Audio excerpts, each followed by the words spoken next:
तो गाइस हम सबको पता है कि गोगी कल मैच के अंदर सारे पैसे हार गया था और वो अपनी बालकनी में बैठकर बहुत ज़्यादा रो रहा था। जी हाँ गाइस, और अब हमें देखने को मिल रहा है कि सुबह हो गई है और रोशन यानी गोगी की मम्मी ने गोगी के लिए उसके फेवरेट आलू के पराठे बनाए हैं और वो उसे खाने के लिए कमरे में बुलाने गई तो कमरे में नहीं था, और वो बाथरूम में गए तो वो बाथरूम में भी नहीं था। फिर वो आकर अपने सोडी को बताती है तो सोडी बोलता है मैं फ़ोन लगा, तो फ़ोन लगाता था, उसका फ़ोन स्विच ऑफ आ रहा होता।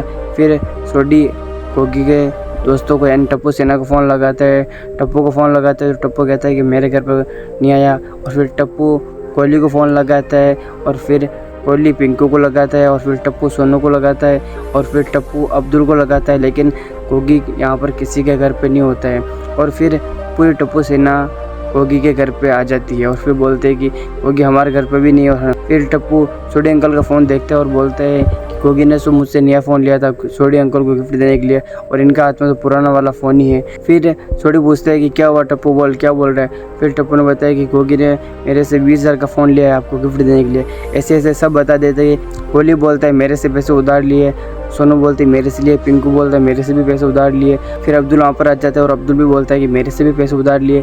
फिर जो वहाँ पर रोशन होती है और वही भी बोलती है कि गोगी ने मेरे से भी उधार लिए। फिर वहाँ पर पता चलता है गोगी ने सबसे थोड़े थोड़े पैसे उधार लिए और फिर छोटी बोलता है कि गोगी को इसकी क्या ज़रूरत आ पड़ी कि उसने हम सबसे पैसे उधार लिए। ऐसा बोलते हुए वो सब मिलकर गोगी को नीचे ढूंढने जाते हैं। और गाइस आगे हमें देखने को मिला कि गोगी के लिए पूरे गोकुलधाम सोसाइटी में सबको पता चल गया है और वो सब मिलकर पुलिस स्टेशन में जाते हैं। और फिर पुलिस स्टेशन में क्या होगा वो हमें आगे देखने को मिलेगा, या तो ये गोगी का बुरा सपना होगा या फिर ये रियलिटी होगी। आपको क्या लगता है कमेंट करके बताओ और ऐसे अपडेट के लिए मेरे चैनल को सब्सक्राइब करो।